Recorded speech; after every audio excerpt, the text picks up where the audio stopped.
pauta de hoje é para falar sobre a saúde e cuidados que devemos ter com os nossos adolescentes.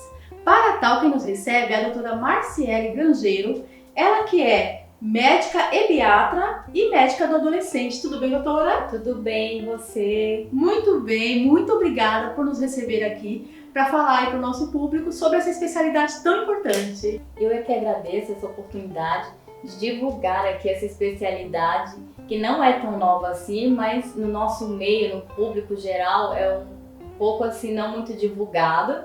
Mas agora nós temos aqui essa oportunidade de difundir entre as famílias aí que existe um médico especializado no desenvolvimento do adolescente. E isso é muito importante, né, doutora? Porque o adolescente passa por muitas etapas aí difíceis, né, para ele e para a família. Tendo um especialista para estar acompanhando, para estar vendo e estar tratando esse adolescente é um grande ganho realmente, não é mesmo? Com certeza. Assim a gente permite esse adolescente crescer com todas as suas habilidades aí trabalhadas, exercidas dentro do meio da sociedade no qual ele vai se encaixar e atuar aí como um adulto no futuro. Sim. Doutora, começa explicando pra gente o que é a medicina ebiatra.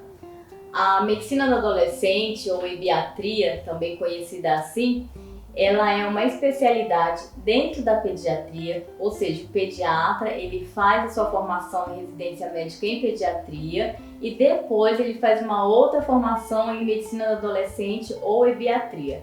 Ebiatra vem lá do nome da deusa Hebe, que fala sobre juventude, né? Então visa assim voltar para esse lado assim jovial, mas que o nome mais adequado seria realmente medicina do adolescente para a gente incluir todos, né? Meninos, meninas, todos eles ali que estão passando por essa fase, né? Bem assim uma fase, mas por essa mudança, transição que faz parte do processo do desenvolvimento humano, a adolescência. E esse momento, essa vivência é extremamente importante para eles, porque dentro do adolescer não só existem as mudanças físicas, tem a mudança psicossocial. E eles passam por alguns conflitos e aí entra o médico do adolescente para acolher, para orientar, para dar esse suporte para a família e para o adolescente. Que bom, doutora. E a partir de quantos anos já é indicado a sua especialidade?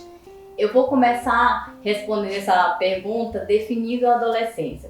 Pela OMS, a adolescência começa nos 10 anos e se estende até os 20 anos incompletos. Claro que isso já está começando uma mudança em alguns países, já se estende um pouquinho mais, mas essa ainda é a definição oficial. Então, a partir dos 10 anos, você pode procurar o médico do adolescente. Mas o que acontece? Isso é uma coisa muito individual de cada família. Eu posso ver um adolescente, uma criança com 10 anos, que ele ainda é muito infantil, ainda não passou pelas mudanças. Enquanto eu posso ter um outro com 10 anos que já está com um desenvolvimento mais avançado, ele talvez já não se sinta muito à vontade de passar no pediatra geral. Então a parte do início fica dentro do critério da família, até da necessidade, porque muitos deles vão chegar e dizer assim, eu já não quero mais passar com o pediatra, já estou sentindo um pouco de vergonha, porque começam as mudanças aí sexuais, e ele pode, ou ela, querer pedir um outro acompanhamento, né? Então, às vezes, 10 anos, 11, 12, e seria essa idade aí pra gente também acompanhar e se desenvolver logo no seu princípio. E ter mais resultados, com certeza, né, Sim, doutora? Com certeza. Como que é, doutora, a consulta, a sua primeira consulta, digamos assim, quando a mãe traz esse seu filho, adolescente, até essa consulta, o que você avalia nessa consulta? Então, a consulta do adolescente, ela é dividida em 3 partes. Como assim? Como que difere? Na ebiatria, a gente coloca o adolescente como protagonista. Ele agora é o paciente, ele é o centro das nossas atenções. Na pediatria geral, claro que tem o bebê que está ali, mas a gente sempre faz uma conversa muito mais demorada com os pais, com os cuidadores. E já com o adolescente, o que a gente vai fazer? Fazer com que ele tenha essa autonomia. Ele passe da heteronomia, né, da dependência para a independência. Então ele precisa ser o protagonista desse momento. O momento é dele. Então nós dividimos em 3 fases. A primeira parte da consulta junto com o cuidador, né, o pai, a mãe, o responsável por aquele adolescente, onde a gente faz ali uma pergunta geral, uma avaliação geral, uma anamnese bem rica, desde o nascimento. Claro, a gente vai acolher todas aquelas questões da infância, porque isso é muito importante para a gente entender em que contexto ele está, como foi esse nascimento, desenvolvimento, vacinas. E depois, no segundo momento, somente o adolescente, onde ali conversamos com ele sobre os seus relacionamentos, sobre a sua rotina, como que é a sua vida no meio escolar, que geralmente é esse meio onde ele mais está envolvido, com seus pares, as suas questões sociais, psicológicas, emocionais, porque eles trazem ali, como assim, eu tinha um corpo infantil e de repente eu tô aqui com a voz grossa, começando a nascer umas penugens, aqui uns pelos, como que eu lido com isso?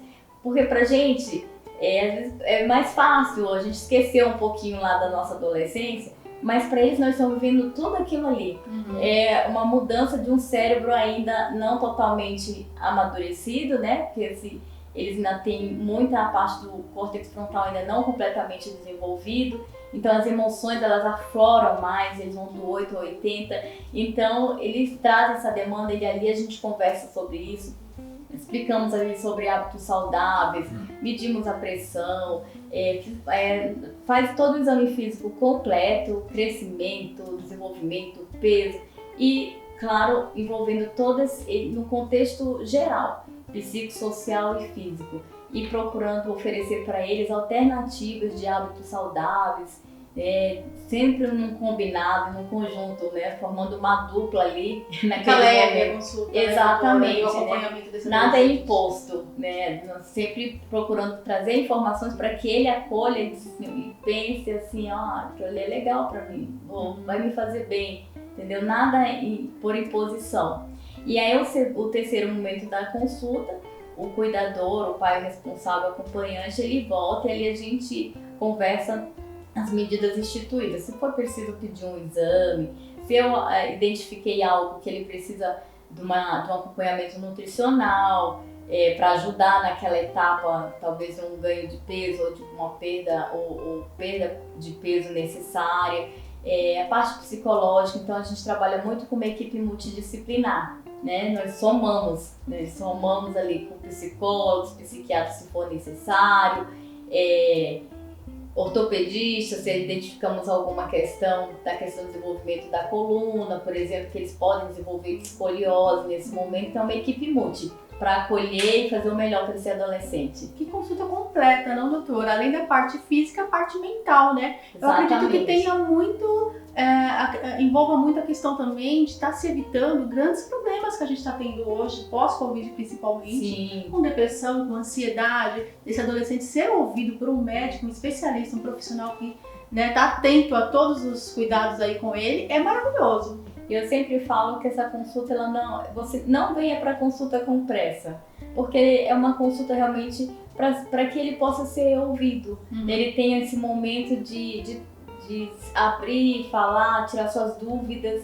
e assim ele se sentir realmente protagonista da sua história.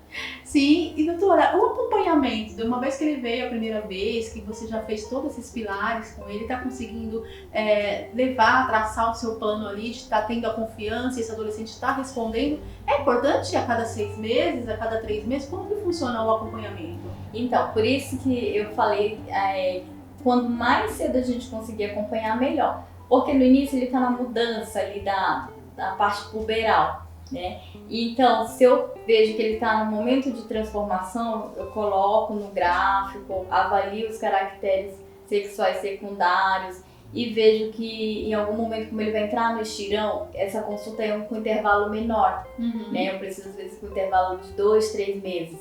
Se ele já passou por aquele momento, às vezes 5 meses, 6 meses, ou conforme a necessidade, se eu identifico ali um transtorno de ansiedade, de depressão, então esse olhar é um pouco mais reduzido, então vai depender de cada paciente, então ele é realmente individualizado, né? Ele é um atendimento focado no indivíduo como um todo.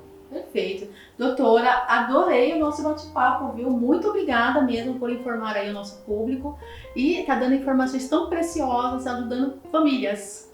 Muito obrigada, até o nosso próximo encontro. Até. Fica aí, procura um ebiato para chamar de seu. Com certeza eu vou trazer meu filho, né, que é um adolescente. E eu Será não muito sabia bem-vindo. ainda dessa especialidade, entendeu? Ela no clínico geral, como eu disse para a doutora aqui no começo da nossa entrevista. Muito obrigada, doutora. Eu que agradeço mais uma vez. É o programa Saúde na TV, sempre com muita informação e responsabilidade para você. Conversei agora com a doutora Marciele Grangeiro. Você também pode acompanhá-la através das redes sociais.